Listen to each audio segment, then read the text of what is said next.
Bonjour à tout le monde. Je bénis le Seigneur pour ceux qui nous ont rattrapés en cours de route.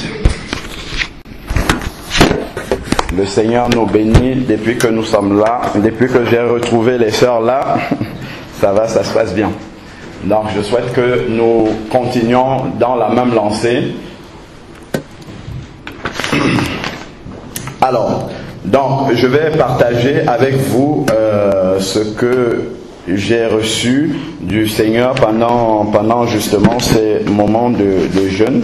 Donc c'est dans Matthieu 24 au verset 14.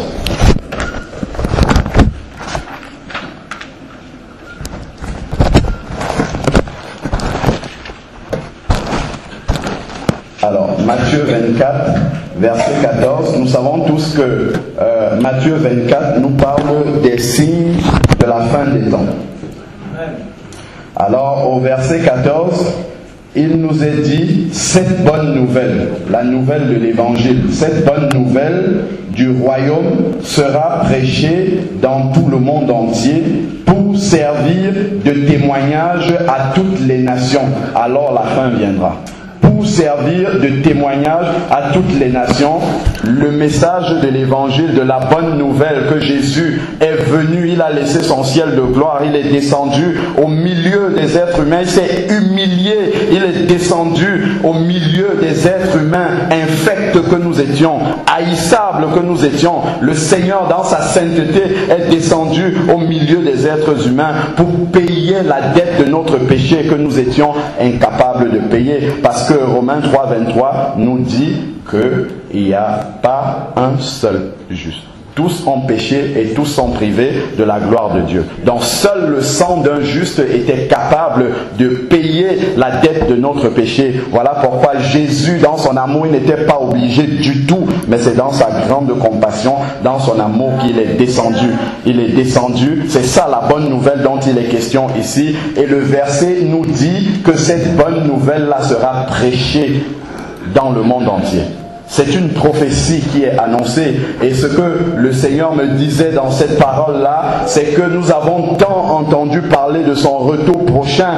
Nous savons les signes de ces temps et parmi lesquels ce signe de l'annonce de la bonne nouvelle, de la propagation de cette bonne nouvelle-là. Mais nous ne devons pas être simplement des comparses comme ça, des personnes qui assistent simplement à la fin des temps. Mais nous devons être des personnes qui participions à la fin des temps. Vous voyez, dans un film, il y a toujours deux catégories d'acteurs. Il y a l'acteur principal qui est censé incarner le bien, et de l'autre côté, il y a ce qu'on appelle communément le chef bandit qui incarne le mal. Donc, dans les prophéties bibliques, on voit bien que l'antichrist, le faux prophète, ainsi de suite, incarne le chef bandit dans nos films. Mais nous incarnons l'acteur principal. Et nous devons avoir une part active dans l'accomplissement des prophéties bibliques. Nous devons prendre part. Et notre part, c'est au verset 14. C'est d'aller annoncer cette bonne nouvelle-là. C'est comme ça que nous allons prendre notre place, justement, dans l'accomplissement de la prophétie que le Seigneur nous a donnée.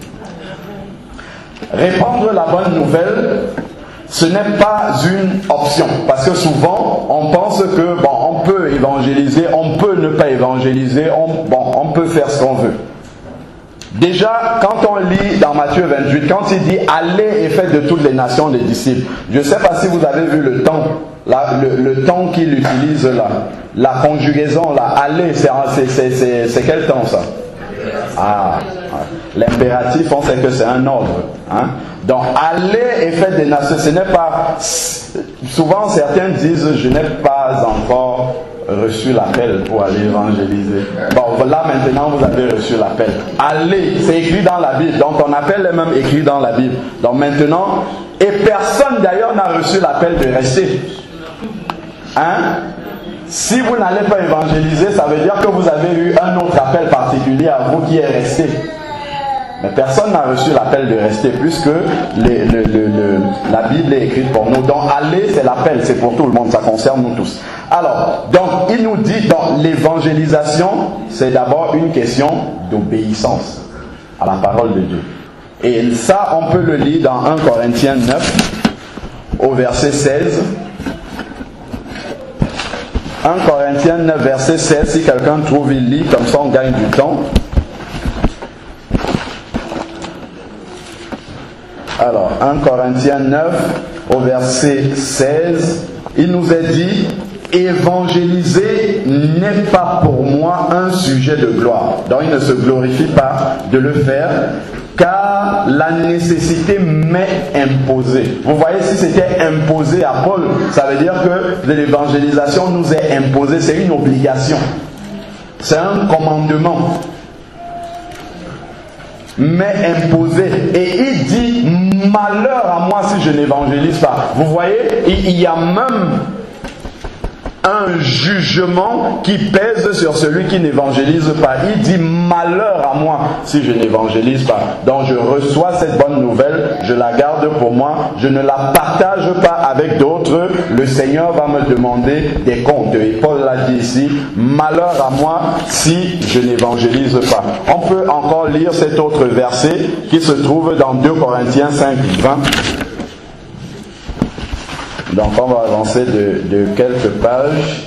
2 Corinthiens 5, 20, il nous est dit, nous sommes des ambassadeurs pour Christ. Nous savons que les ambassadeurs, ce sont des personnes qui représentent leur pays à l'étranger. Donc, retenons toujours que nous sommes sur la terre des étrangers. Notre patrie n'est pas sur la terre. Bon, à voir la vie de certains d'entre nous, on pense que eux, ils veulent rester indéfiniment sur la terre. Ils sont installés sur la terre comme des gens qui vont rester là tout le temps. Non, notre patrie n'est pas ici. Nous ne sommes que des ambassadeurs, des représentants. L'ambassadeur dans un pays est censé être rappelé dans son pays d'origine à un moment déterminé par l'autorité. Amen. Donc le Seigneur, on a vu les images, à un moment donné, va nous rappeler dans notre patrie d'origine. Et notre ministère d'ambassadeur sera terminé. Donc c'est le représentant. Donc, comme si Dieu, voilà. Donc c'est quoi être ambassadeur? C'est comme si Dieu exhortait par nous. Donc quand je vais annoncer la bonne nouvelle à quelqu'un, c'est comme si c'est Dieu qui est en train de lui annoncer la bonne nouvelle. Quand Jésus était sur la terre, son ministère a été de parler du royaume de Dieu, d'annoncer la bonne nouvelle. Maintenant, Jésus n'est plus physiquement là, mais il a laissé des témoins que nous sommes pour pouvoir faire ce travail-là. Donc nous sommes tous appelés, et on a lu ce matin, c'était dans Apocalypse 5, vers le verset 10, où il nous est dit que nous avons été rachetés par le sang de Jésus, non pas pour rien, mais pour Dieu. Nous avons été rachetés pour Dieu. Ça veut dire que si nous sommes rachetés pour Dieu, nous devons nous mettre au service de Dieu. Quelqu'un qui est racheté et qui ne fait rien ne sait pas de quoi il a été racheté et surtout pourquoi il a été racheté. Donc, nous devons entrer dans ce vaste champ d'évangélisation. On a également le verset de Marc 16 qui nous parle de cela, où Jésus donne ce commandement, aller répandre la bonne nouvelle. Bon. Je ne vais pas trop m'étendre dessus. Je pense que le message d'après va rentrer dans les détails. Moi, je veux simplement aborder avec vous un aspect que le Seigneur a mis sur mon cœur depuis dimanche pendant le culte, et je vais le partager avec vous. Alors,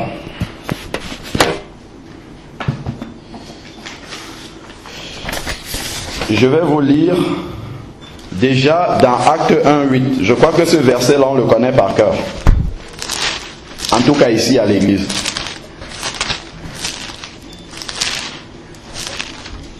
Qu'est-ce qui nous est dit dans Acte 1:8?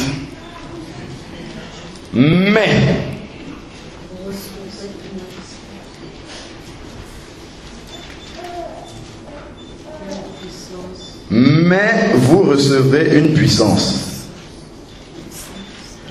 Alors,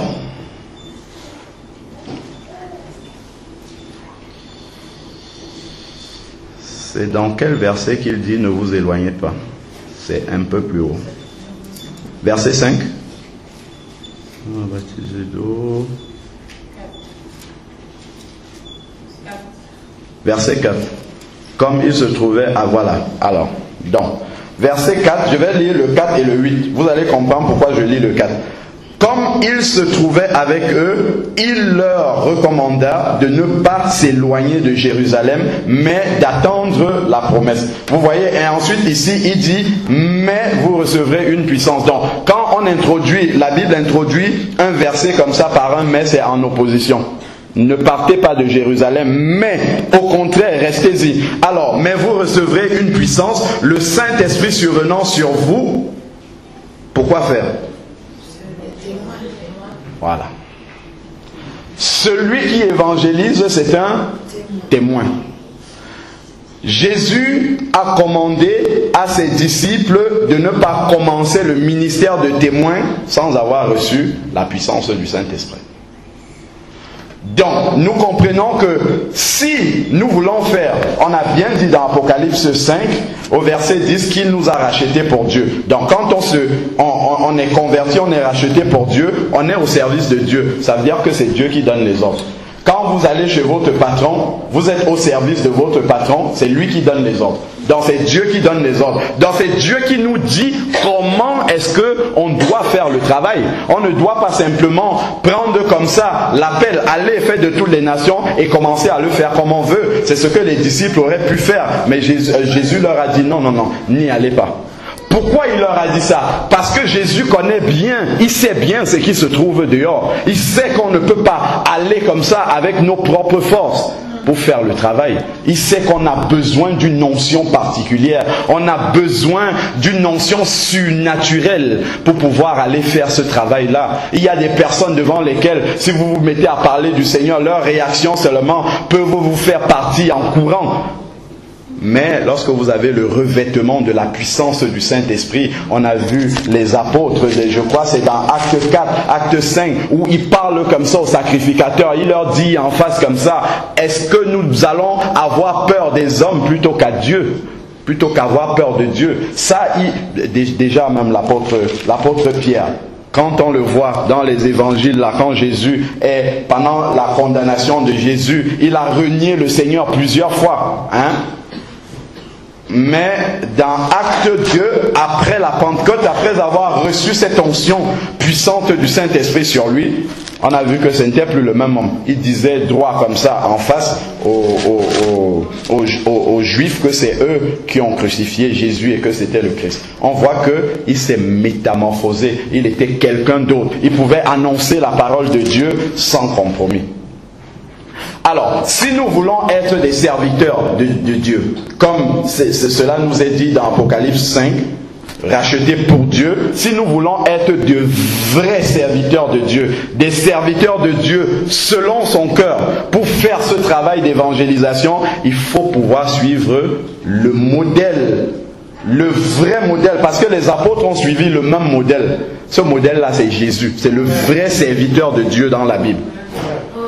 Alors, par quelles étapes sont passés Jésus? Ça, c'est ce qu'il faut savoir. Si on veut faire le travail comme Jésus, si on veut pouvoir avoir les mêmes résultats, il faut pouvoir respecter ce que la parole de Dieu nous dit, la manière d'entrer dans la moisson, la manière d'entrer dans le travail. Et les apôtres, eux, ils ont respecté cela. C'est ce qu'on voit dans Acte 1. Ils ont entendu qu'il y avait une promesse et ils se sont mis à prier. Jusqu'à ce que la promesse s'accomplisse.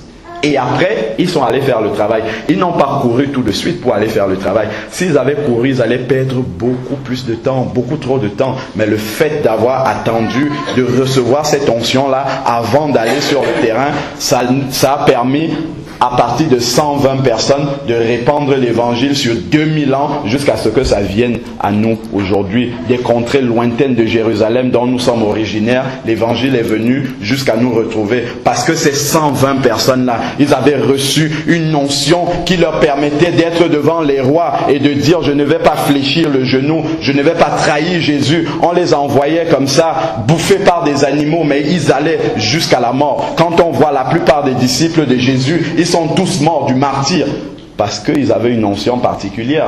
Je suis sûr que peut-être moi-même, si aujourd'hui on me présente une arme, je ne sais pas comment je vais réagir. Hein? Jésus dit, il faut cette onction-là. Alors, le modèle du serviteur de Dieu dans la Bible, c'est Jésus. on voit déjà au niveau de la naissance, on va voir les étapes. Vous allez voir comment Jésus a travaillé. Et on va voir que nous également, nous devons passer par ces étapes. Parce que les apôtres sont passés par ces étapes-là et ils ont eu les mêmes résultats que Jésus. Dans Luc 1, 35, la Bible nous dit que Jésus est né par la puissance du Saint-Esprit. Donc le Saint-Esprit est survenu sur Marie et Marie a enfanté Jésus sans père. Donc la naissance de Jésus était miraculeuse. Amen. Pour nous, chrétiens, ça correspond à quoi? Quand on lit dans Jean 3,7, il dit à Nicodème, quand Jésus parle avec Nicodème, il dit si un homme ne naît d'eau et d'esprit, hein? Donc, la nouvelle naissance, la naissance miraculeuse de Jésus, par la puissance du Saint-Esprit, ça correspond pour le chrétien à la nouvelle naissance, c'est-à-dire la naissance selon l'Esprit. Donc, si quelqu'un n'est pas né de nouveau, s'il n'a pas reçu déjà le Saint-Esprit pour naître de nouveau, parce que c'est le Saint-Esprit qui fait naître de nouveau, devenir une nouvelle création, il ne peut même pas commencer le travail du Seigneur. C'est pas la peine qu'il commence. Il doit d'abord commencer par se convertir. Ça commence par là. Si on n'est pas véritablement converti, ça veut dire qu'on n'a pas Dieu. Et vous ne pouvez pas donner à quelqu'un ce que vous n'avez pas. Vous pouvez essayer tant que vous voulez, vous allez essayer de sortir, mais rien ne va sortir parce que vous n'avez rien. Donc il faut réaliser que vous n'avez rien et vous revenez à la case initiale qui est la case de la conversion. Ça correspond à la naissance. La nouvelle naissance, c'est autant un miracle de Dieu que la naissance miraculeuse de Jésus. C'est un miracle similaire. C'est-à-dire en termes de puissance. Je ne sais pas comment m'exprimer là-dessus, mais c'est la même chose. C'est pourquoi d'ailleurs, vous voyez quand quelqu'un naît vraiment de nouveau, quand il a reçu vraiment le Saint-Esprit qui lui a permis de naître de nouveau, les gens autour de lui sont tellement étonnés de son changement, étonnés de son bouleversement, de la même manière que les gens ne pouvaient pas croire que Jésus soit né sans père. Simplement par la puissance du Saint-Esprit. Les gens étaient étonnés, les gens discutaient, les gens étaient incrédules par rapport à cette réalité-là. De la même manière, lorsque vous naissez réellement du Saint-Esprit, lorsque vous naissez réellement de nouveau, le miracle est le même. Les gens autour de vous ne comprennent pas ce qui s'est passé. Ils sont incrédules, ils se disent il est allé dans une secte, on lui a fait quelque chose. Ainsi, ils essayent d'attribuer cela à quelque chose de rationnel, à quelque chose qu'on peut palper, quelque chose qu'on peut montrer, on peut toucher. C'est cette église-là, c'est ce frère-là, c'est cette personne-là qui lui a parlé de Jésus, c'est lui qui l'a changé. Mais non, c'est un miracle, c'est le Saint-Esprit qui fait cela. Une vraie nouvelle naissance, c'est le Saint-Esprit qui le fait. Et de la même manière que Jésus est né par la puissance du Saint-Esprit. Donc, nous devons d'abord naître de nouveau, naître de l'Esprit de Dieu. Ensuite, la deuxième étape dans la vie de Jésus, ça se trouve dans Luc 3 au verset 22. Luc 3, verset 22.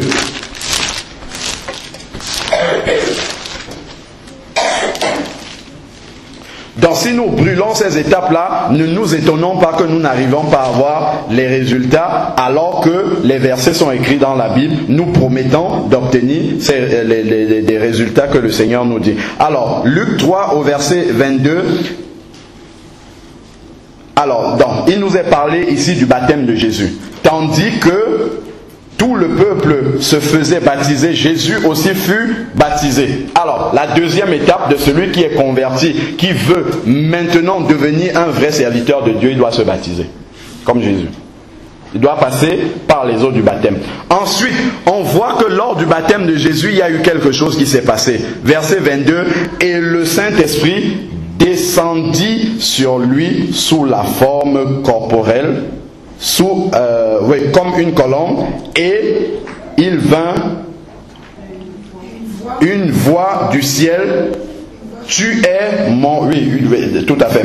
Tu es mon fils bien-aimé, objet de mon affection. Donc le jour du baptême d'eau de Jésus, la colombe est descendue sur Jésus. Pour nous, ça symbolise le baptême dans le Saint-Esprit. Jésus, lui, n'avait pas besoin d'être baptisé dans le Saint-Esprit, mais d'ailleurs, il n'avait même pas besoin d'être baptisé d'eau, mais il a fait ce cheminement-là pour montrer le même cheminement que les vrais disciples doivent suivre. Né de nouveau, baptisé d'eau, baptisé du Saint-Esprit, et maintenant, on va cheminer plus loin dans juste le chapitre d'après. Chapitre 4 au verset 1, Jésus, rempli du Saint-Esprit, revint du Jourdain et fut conduit par l'Esprit dans le désert. Bon, je ne vais pas commenter cette partie-là, je vais juste dire un mot là-dessus. En fait, celui qui veut servir Dieu, il va passer par le désert. Il va passer par la souffrance, la tribulation. Jésus est passé par là, nous n'allons pas échapper, ça va être pareil. Il va avoir le désert. Il va avoir le brisement. Il faut s'y attendre. Si vous voulez vraiment servir Dieu, c'est le modèle de Jésus. Paul est passé par là, Pierre, tous les apôtres, il va avoir le brisement, donc c'est le désert. Bon, ça c'est pas ce qui nous intéresse le plus, c'est au verset 14, c'est là que nous voyons vraiment la continuité de ce qui s'est passé. Le Saint-Esprit est descendu sur lui, sous la forme corporelle d'une colombe, et ensuite, verset 14, Jésus retourna en Galilée, comment? Avec la puissance du Saint-Esprit et sa renommée. C'est là que le ministère a commencé. Parce qu'il avait le revêtement maintenant de la puissance du Saint-Esprit. Et là, il a commencé le ministère. Lorsqu'on voit, c'est la même chose qu'il a prescrit aux apôtres. Il leur a demandé, ne vous éloignez pas de Jérusalem, mais attendez la promesse. Les fusions du Saint-Esprit, la puissance du Saint-Esprit. Et on sait, en lisant dans Jean 20, que les apôtres étaient déjà nés de nouveau. Dans le baptême dans le Saint-Esprit, c'est une deuxième expérience. Ce n'est pas l'expérience initiale de la nouvelle naissance. Quand on est de nouveau, le Saint-Esprit vient habiter en nous, mais on n'est pas encore revêtu de la puissance du Saint-Esprit. C'est une deuxième expérience. Dans Jean 20, quand Jésus était ressuscité, il s'est présenté, on le sait, pendant 40 jours à ses disciples. Et dans Jean 20, il leur a demandé, alors, verset 19, Jean 20, 19, le soir de ce jour, qui était le premier de la semaine, les portes du lieu où où se trouvaient les disciples étaient fermées, par la crainte qu'ils avaient des Juifs. Jésus vint et debout au milieu d'eux, il leur dit que la paix soit avec vous. Quand il eut dit cela, il leur montra ses mains et son côté. Les disciples se réjouirent en voyant le Seigneur. Jésus leur dit de nouveau que la paix soit avec vous. Comme le Père m'a envoyé, moi aussi je vous envoie. Après ces paroles-là, il souffla sur eux et il dit, recevez le Saint-Esprit. Ça, c'est l'expérience de la nouvelle naissance des disciples. C'est là que les disciples sont nés de nouveau. Ils sont nés de l'Esprit. Quand on voit comment ils réagissaient pendant le ministère de Jésus, on sait qu'ils n'étaient pas nés de nouveau parce qu'ils avaient des réactions très charnelles. Mais à partir de là, tout va changer. Parce qu'ils ont reçu le Saint-Esprit dans leur cœur, donc ils sont nés de nouveau. Et maintenant, dans Acte 1:8, il leur dit, après cette expérience-là, il leur dit encore, attendez la puissance qui viendra sur vous, le Saint-Esprit. Donc c'est une deuxième expérience. Le baptême dans le Saint-Esprit, c'est une deuxième expérience. Et quand il le dit à ses disciples, c'est pas un baptême qui est réservé simplement aux personnes qui ont accompagné Jésus. Je vais vous donner un verset qui dit que c'est pour tout le monde. Alors, je prends Acte 2. Nous savons que Acte 2 parle de la Pentecôte. Je prends à partir du verset 38. Prenons même à partir de 37 pour comprendre le contexte. Après avoir entendu cela, c'est la prédication de Pierre pendant la Pentecôte qui leur disait qu'ils ont crucifié le Messie et ils ont eu le cœur touché. Après avoir entendu cela, ils eurent le cœur vivement touché et ils dirent à Pierre et aux apôtres, frères, que devons-nous faire? Verset 38. Pierre leur répondit, répentez-vous et que chacun de vous soient baptisés au nom de Jésus pour le pardon des péchés et vous recevrez le don du Saint-Esprit. Il s'agit ici du baptême dans le Saint-Esprit. Une fois qu'on est baptisé d'eau et qu'on a accepté, on s'est repenti de ses péchés, ça veut dire qu'on est né de nouveau. Alors à ce moment-là, la puissance, le revêtement du Saint-Esprit, on peut le demander à Dieu. Et puis là, il dit au verset 39, car la promesse est pour vous, pour vos enfants. Nous sommes les enfants de ceux-là, de nos aïeuls là. Alors, pour vos enfants et pour tous ceux qui sont au loin. Nous sommes très loin de Jérusalem. La promesse est pour nous aussi. Et pour tous ceux qui sont au loin, en aussi grand nombre. Souvent, on dit que quelques-uns seulement doivent être baptisés. La parole de Dieu dit non. La parole de Dieu dit en aussi grand nombre que Dieu les appelle. Normalement, tous ceux que Dieu a appelés à la conversion peuvent être baptisés du Saint-Esprit. Ce sont de mauvais enseignements qui font en sorte que les gens soient incrédules par rapport à cette parole de Dieu-là. Car la promesse est pour vous, pour vos enfants et pour tous ceux qui sont au loin en aussi grand nombre que le Seigneur, notre Dieu, les appellera. C'est pour tous les chrétiens sans aucune exception. Il n'y a absolument aucune exception à cela.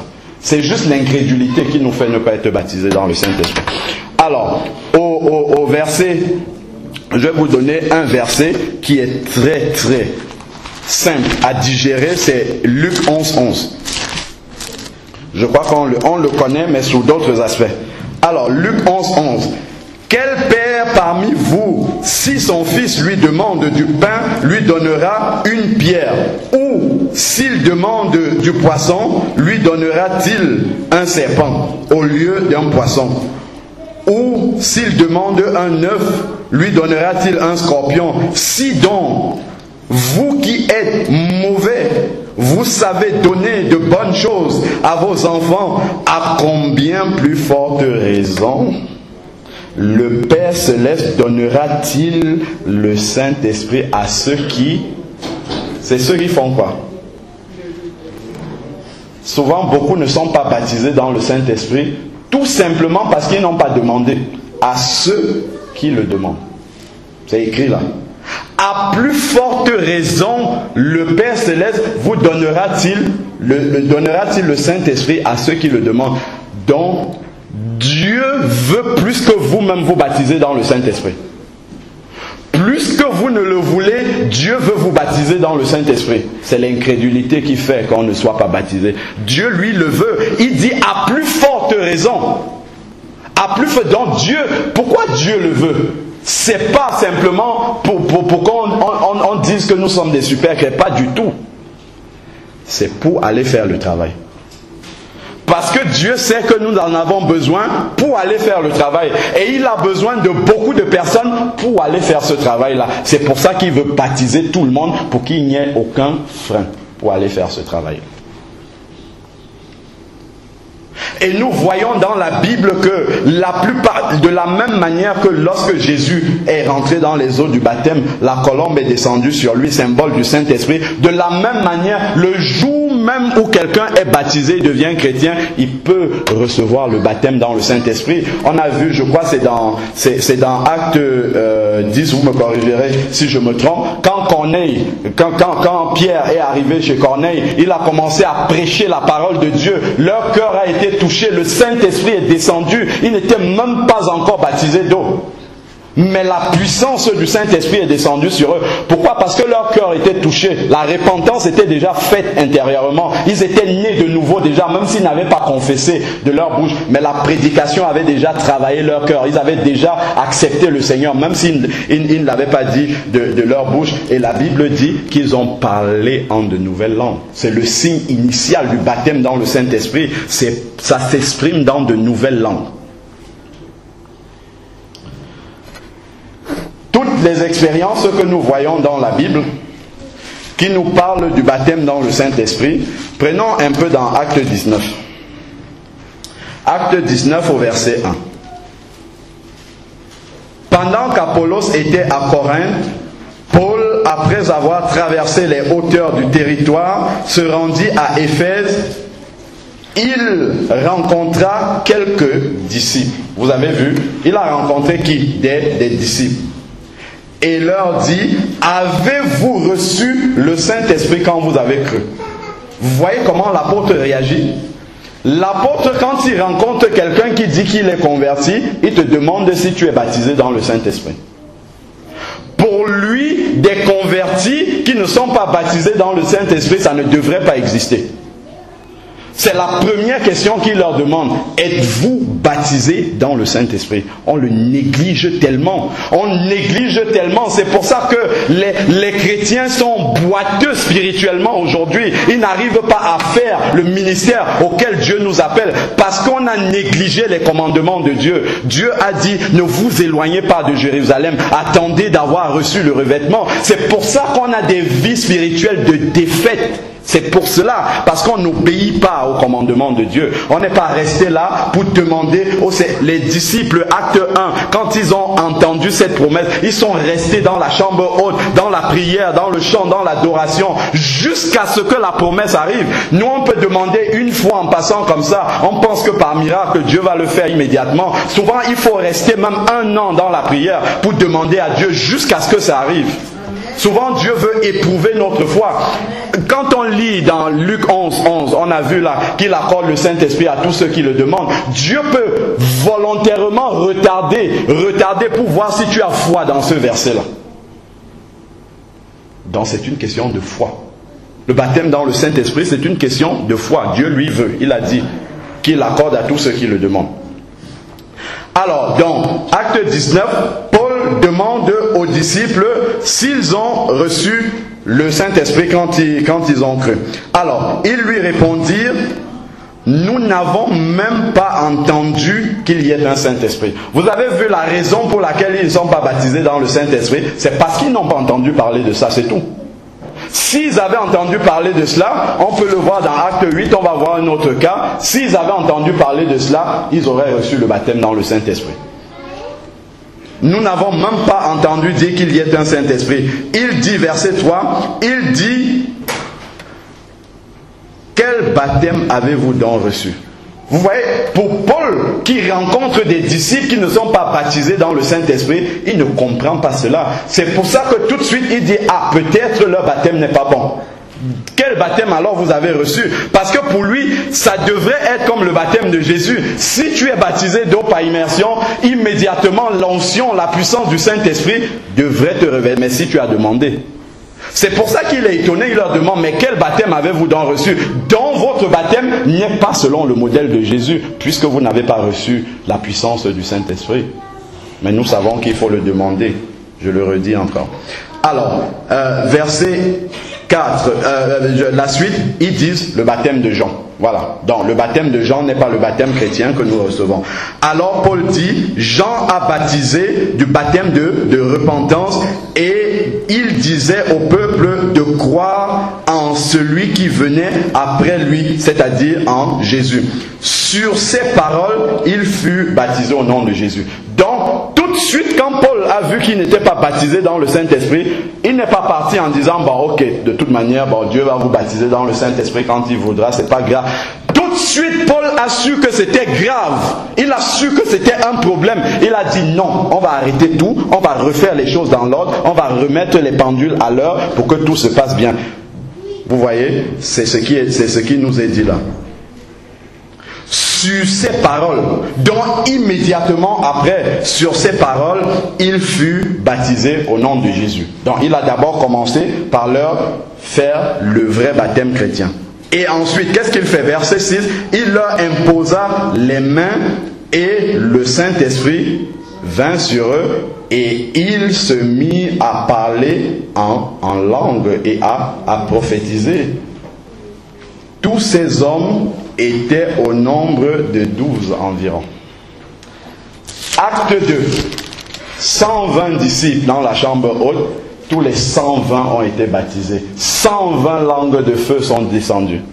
Ici, on nous dit qu'il y avait 12 disciples. Les 12 ont été baptisés dans le Saint-Esprit. Les 12 ont parlé en langue. On ne nous dit pas que le Saint-Esprit a trié les gens pour leur accorder le Saint-Esprit. Le baptême dans le Saint-Esprit. C'est nous qui croyons ces choses-là.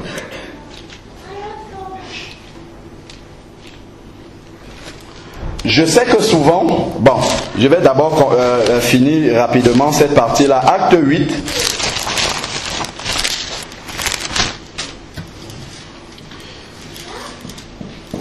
Acte 8, verset 14.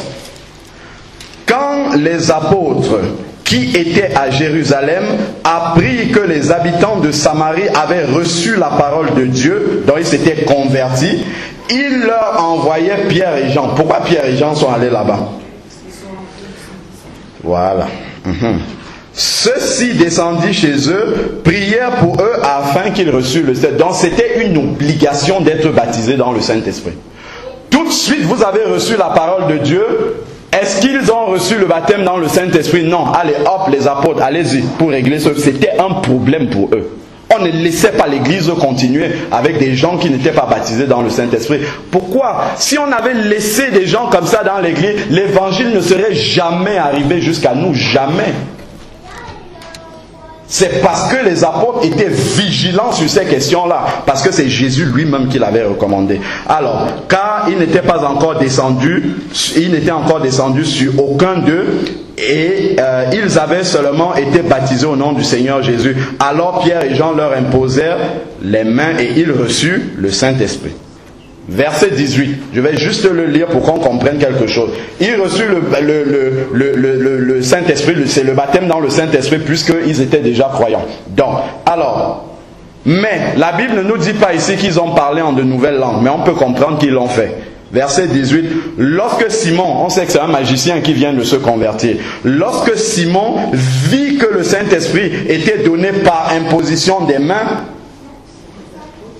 des apôtres, il leur apporta de l'argent et dit, donnez-moi aussi le pouvoir. Bon, on ne va pas continuer. Mais comment un ancien magicien a pu voir que le Saint-Esprit était accordé d'une manière?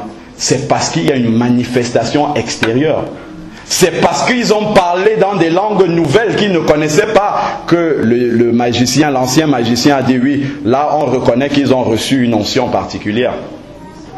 Donc le signe initial de la vraie Pentecôte, du vrai baptême dans le Saint-Esprit, c'est acte 2, c'est parler dans de nouvelles langues. C'est comme ça que ça se manifeste. Et le parler en langue, de la même manière que le baptême dans le Saint-Esprit, c'est pas une option, parler en langue. On pense que les gens sont fous. D'ailleurs, dans acte 2, ceux qui étaient là pensaient aussi qu'ils étaient fous. C'est pas de la folie. Il faut bien comprendre à quoi ça sert de parler dans de nouvelles langues. Déjà, il faut comprendre deux choses. Quand on voit dans acte 2, les gens qui étaient là, à qui ils ont parlé, les entendaient parler dans leur langue. Hein? Donc, le Seigneur peut nous permettre, dans certaines circonstances, on sort, on va évangéliser, on trouve un russe. Je ne parle pas russe. Hop, le Seigneur me donne de lui prêcher en russe immédiatement et il comprend bien. Sauf que moi, je n'ai jamais appris le russe et je ne comprends pas ce que je dis. Mais la personne, lui, comprend parfaitement. Le Seigneur peut le faire. Libre à lui de le faire. Le Seigneur peut aussi nous donner, c'est dans 1 Corinthiens 13, où Paul parle de l'amour. Il dit, même si je parlais la langue des anges. Donc, il y a aussi des langues que le Seigneur peut donner, qui sont des langues que personne ne parle sur la terre. Mais ce sont des langues des anges, les langues célestes que seul Dieu comprend. Aucun être humain sur la terre ne peut comprendre. Donc, on peut avoir les deux cas. La preuve, quand on voit dans 1 Corinthiens 14, où justement, il apprend aux Corinthiens à utiliser le don des langues dans l'église, on voit que les Corinthiens parlaient en langue. Parce que souvent, certaines personnes disent, oui, forcément, les langues qu'on reçoit doivent être des langues que des gens parlent sur la terre. Mais les Corinthiens, si c'est qu'ils parlaient en langue et ils parlaient en corinthien, ça ne sert à rien du tout. C'est comme s'ils parlaient en français. Puisque les Corinthiens devaient comprendre ce qu'ils disaient. Donc s'ils parlaient en langue, ils parlaient dans des langues qu'ils ne comprenaient pas. Et je crois d'ailleurs, il y a un verset qui nous le dit. 1 Corinthiens 14. En effet, celui qui parle en langue ne parle pas aux hommes, mais il parle à Dieu, car personne ne comprend. Voilà, dans les Corinthiens ne comprenaient pas. Donc il y a de parler en langue que personne sur la terre ne peut comprendre, sauf Dieu. C'est même d'ailleurs le but suprême du parler en langue. Dieu peut nous donner un parler en langue dans une langue humaine pour évangéliser quelqu'un, pour apporter un message. C'est ce qui s'est passé le jour de la Pentecôte, mais ce n'est pas le but premier du parler en langue. Le but premier du parler en langue, c'est de glorifier Dieu, parce que notre vocabulaire est limité. Quand nous adorons Dieu, souvent on a vite fait le tour de notre vocabulaire humain et on redit la même chose. Mais quand nous parlons en langue, nous parlons dans les langues célestes, nous arrivons à dire ce que notre vocabulaire ne peut pas dire. Et Dieu le comprend. Dieu seul comprend ce que nous disons. Je pense que... Alors, donc... car lorsqu'on parle en langue, c'est à Dieu directement qu'on s'adresse. Alors, je pense qu'il dit au verset 14, 1 Corinthiens 14, 14, « Car si je prie en langue, mon esprit est en prière, mais mon intelligence est stérile. » Donc quand je prie en langue, je ne suis pas en train de réfléchir à ce que je dis, parce que ce n'est pas moi qui prie. Mon intelligence est stérile, c'est-à-dire ma tête ne réfléchit pas pour le faire, parce que ce n'est pas moi qui suis en train de prier, mais c'est le Saint-Esprit qui est en train de prier. Amen. Ce n'est pas moi qui prie, c'est le Saint-Esprit qui est en train de prier. Alors pendant le jeûne justement, le Seigneur m'a donné un éclairage par rapport au parler en langue, un éclairage que je n'avais pas encore compris, et il m'a donné une image. Je vais vous l'expliquer. Souvent on dit, bon, on peut prier avec son intelligence, c'est vrai, il faut prier avec son intelligence. Mais déjà, on vient de voir que seul Dieu comprend le parler en langue. Donc, dans certaines circonstances, vous allez devoir prier le Seigneur sans que le diable ne comprenne ce que vous dites. C'est en langue que vous allez prier. Parce que le diable ne comprend pas cette langue-là. Il nous est dit ici, seul Dieu comprend cette langue-là.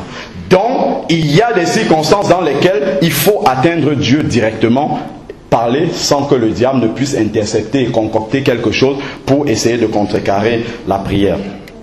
C'est la première chose. J'ai eu une expérience personnelle où justement je l'avais déjà témoigné. Une fois on était à la maison, j'étais parti chez mon frère et puis j'avais eu après un songe dans lequel le Seigneur me montrait que dans la maison il y avait des gris-gris qui étaient posés, et puis on a décidé de prendre un temps de jeûne et de prière pour ce sujet-là. Et alors à ce moment, quand on a commencé à prier, notre fille, la nuit, elle a commencé à se tordre. Elle avait déjà 2 ans passés. Il n'y a pas de colique à ce moment, à cet âge-là. Elle a commencé à se tordre, à se plier, à pleurer. Et quand elle venait, elle est venue dans notre chambre, elle pleurait comme ça, elle se tordait dans tous les sens. Et quand on commence à adorer le Seigneur, elle se tait. Dès qu'on arrête d'adorer dans tous les sens, on recommence à adorer et à prier, elle se tait. Et elle a fait peut-être 2-3 fois comme ça, des cycles. Après, à un moment, quand on a commencé à adorer le Seigneur, j'ai été poussé par le Saint-Esprit. Je n'ai pas su à quel moment j'ai commencé à prier en langue. Elle s'est arrêtée de pleurer net et elle n'a plus jamais pleuré de cette façon. Plus jamais net. Et c'est cette expérience-là qui s'est passée devant mon épouse. C'est ça qui l'a convaincue qu'il fallait qu'elle cherche le parler en langue. Qu'elle cherche le baptême dans le Saint-Esprit. Et elle s'est mise dans un jeûne de 3 jours à sec jusqu'à ce qu'elle soit baptisée dans le Saint-Esprit. C'est ça qui l'a convaincue, parce qu'elle a vu une expérience pratique. Souvent vous voulez prier pour quelqu'un, vous ne savez pas ce qui se passe là-bas. Vous ne savez pas ce que la personne vit. Vous avez besoin de prier pour un sujet. Vous ne savez pas quoi demander à Dieu. Vous savez que souvent nous faisons une prière, nous demandons à Dieu tel que nous voyons humainement comment Dieu peut résoudre la situation, alors que Dieu a des plans infiniment meilleurs que les nôtres. Pourtant, quand vous priez en langue, vu que ce n'est pas vous qui priez, c'est le Saint-Esprit qui prie pour vous, donc le Saint-Esprit prie forcément selon la volonté de Dieu. Le Saint-Esprit, c'est Dieu, hein. Donc il prie selon la volonté de Dieu. Donc il demande à Dieu vraiment ce dont vous avez besoin dans votre situation et que vous ignorez peut-être. il demande à Dieu de résoudre la situation de la meilleure des manières en laissant les mains à Dieu. Alors que nous, on va souvent dire, Seigneur, bon, je suis dans telle situation, fais ça, ça, ça, ça. Donc, en tout, on a déjà tracé le plan, on demande juste à Dieu d'accomplir le plan. Ça ne marche pas comme ça. Donc, le parler en langue peut servir à cela. Alors, l'image que le Seigneur me donne par rapport à, à l'efficacité du parler en langue. Vous voyez, pour ceux qui vont sur Internet, avant, on avait l'Internet bas débit. Maintenant, on a l'Internet haut débit. La fibre optique, ça va beaucoup plus vite. Si vous voulez plus rapidement, donc, celui qui prie avec ce, ou qui néglige le parler en langue, dans certaines situations, c'est le parler en langue qui va aller beaucoup plus vite, comme en ADSL, par rapport à une prière avec notre intelligence.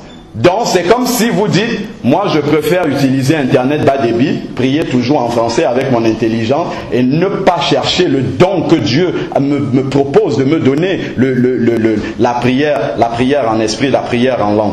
C'est comme si vous dites, je préfère me conformer dans le bas débit et laisser le haut débit. Je ne veux pas la fibre optique, je préfère rester dans le bas débit. Deuxième chose. Deuxième image que le Seigneur m'a donnée par rapport à cela. Je vais aller un peu. Le Seigneur, il me parle dans mon domaine. Je travaille dans l'informatique et le Seigneur m'a donné une image en informatique. Je vais expliquer, mais beaucoup vous allez comprendre parce que vous utilisez Internet. Si vous envoyez un mail, un message écrit sur Internet à quelqu'un, si j'envoie un message à Sœur Anastasia, je vais prendre l'exemple. Moi, ma boîte email, elle est sur Yahoo. Sœur Anastasia est sur Yahoo. Mon frère là-bas, il est sur Hotmail, disons. Si j'envoie instantanément le même message à Sœur Anastasia et à mon frère, Sœur Anastasia va recevoir beaucoup plus rapidement que lui. N'est-ce pas? Pourquoi? Yahoo, c'est sur le même serveur. D'accord? Comprenez bien. C'est sur le même serveur. Ça arrive beaucoup plus rapidement que là-bas. Alors, lorsque vous priez en langue, vous priez par l'Esprit. Ce n'est pas vous qui priez. C'est le Saint-Esprit qui prie. Le Saint-Esprit, c'est qui? Dieu. Qui exauce les prières? Dieu. C'est comme si Dieu se priait lui-même. C'est comme si c'est de Yahoo à Yahoo. C'est beaucoup plus rapide que lorsque tu pries en français. Ça vient d'un autre serveur, vous savez, même les démons prient. Donc, toutes les prières en français, avec notre intelligence, arrivent à Dieu, mais pas comme les prières en langue. Quand ça arrive, les prières en langue, tout de suite, Dieu dit oui. Il reconnaît directement l'indicatif, il dit ça, c'est un des nôtres. Allez, à l'archange Gabriel, vas-y, règle ça. L'autre, vas-y, ainsi de suite. Donc, ça arrive beaucoup plus rapidement lorsque... De la même manière, vous avez vu pendant le ministère de Jésus, quand Jésus priait, les prières de Jésus étaient exaucées quasiment instantanément. Pourquoi? Parce que Jésus est Dieu. C'est comme si Dieu se priait lui-même. Donc c'était dans le même serveur. C'est la même chose que la prière en esprit. Le Saint-Esprit prie Dieu. C'est comme si Dieu se prie lui-même. Donc c'est beaucoup plus rapide. Il faut garder cette image.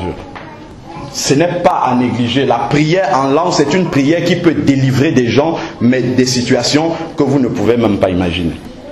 Il ne faut absolument pas négliger. On l'a négligé d'année en année parce que on pense que c'est pas important. On peut avoir des vies chrétiennes tièdes comme ça sans le baptême, c'est pas grave. On évolue comme ça, mais on va toujours avoir une vie de défaite. Il nous dit dans Actes 5, 32 que Dieu accorde son Saint-Esprit à ceux qui lui obéissent. Donc si vous demandez le baptême dans le Saint-Esprit, sachez que lorsque on est revêtu, couvert par le Saint-Esprit, baptisé. Vous savez, baptisé, c'est immergé, baptiso. Donc vous serez immergé dans le Saint-Esprit. À ce moment-là, le Saint-Esprit va devenir beaucoup plus exigeant dans votre vie, beaucoup plus sensible. Lorsque vous allez pécher contre Dieu, il sera beaucoup plus exigeant que celui qui n'est pas baptisé dans le Saint-Esprit.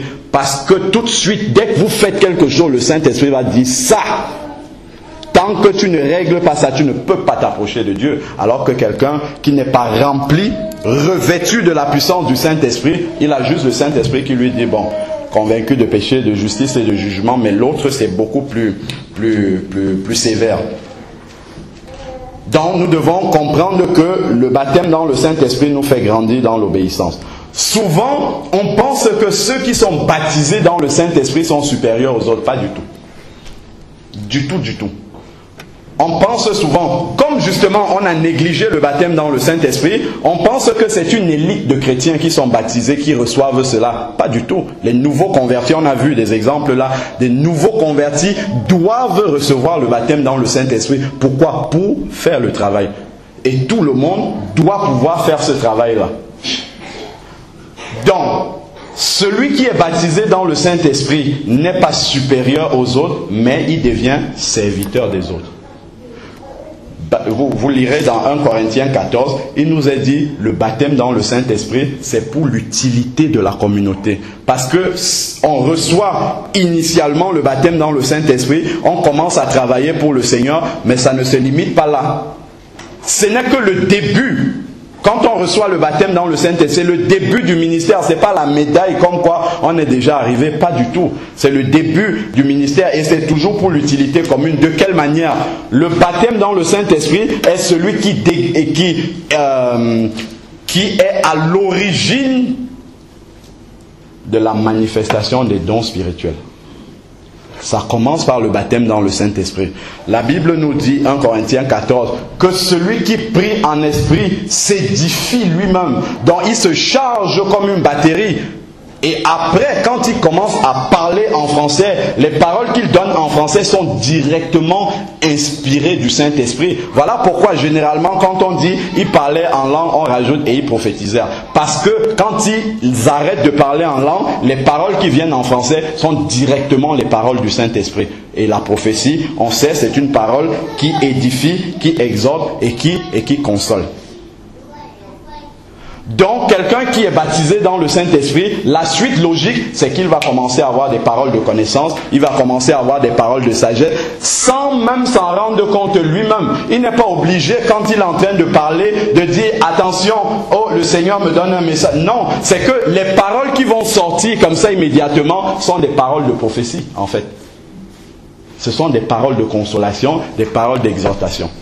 Ça va sortir comme ça automatiquement. Donc ça, il faut le comprendre. Et pour aller voir des gens dehors, on a besoin de ces paroles-là. Arriver comme ça et dire à quelqu'un, le Seigneur me dit ça pour toi, quelque chose qui correspond directement à la personne, c'est quelque chose qui peut amener une âme à se convertir immédiatement. Si vous lui dites une vérité que vous n'êtes pas censé savoir, mais ça c'est le Seigneur qui révèle quand on est en train de prier en esprit.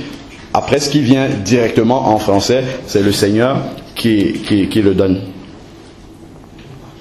Voilà, bon. Je crois qu'on a à peu près tout balayé.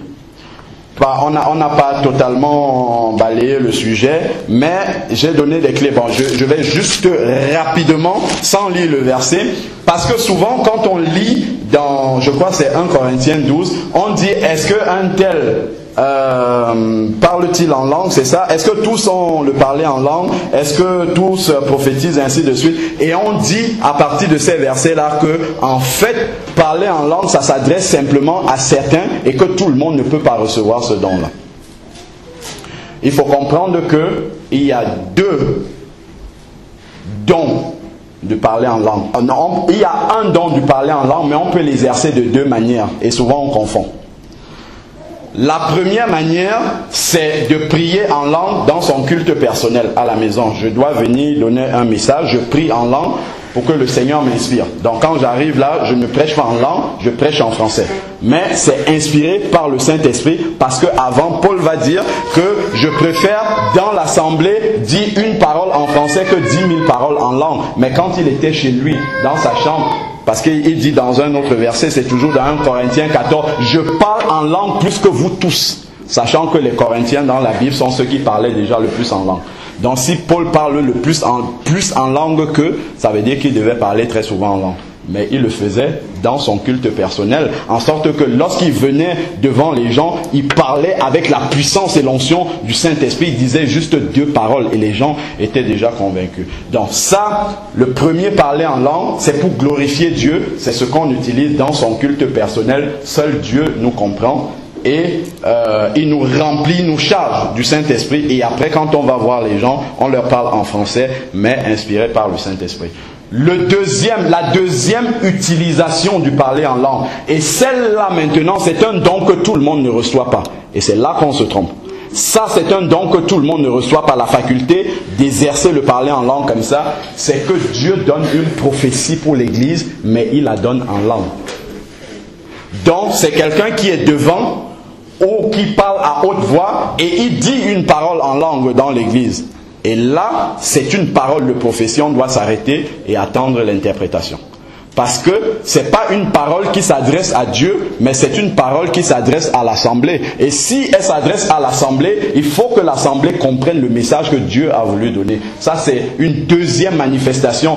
Et là, c'est un don de prophétie en langue. Donc, c'est la langue plus l'interprétation. C'est deux dons que Dieu donne à une personne. Et ça, c'est différent de l'exercice du parler en langue dans son culte personnel pour s'édifier soi-même. C'est différent. Donc il ne faut pas prendre ce verset-là et dire, comme il a dit, tous parlent-ils en langue, tous prophétisent-ils, ça veut dire que, moi je ne peux pas, peut-être Dieu ne veut pas me le donner. On a vu plein de versets là qui contredisent totalement cela. Dieu lui veut donner. Pourquoi? Parce que ce n'est pas une option, c'est pour aller faire le travail.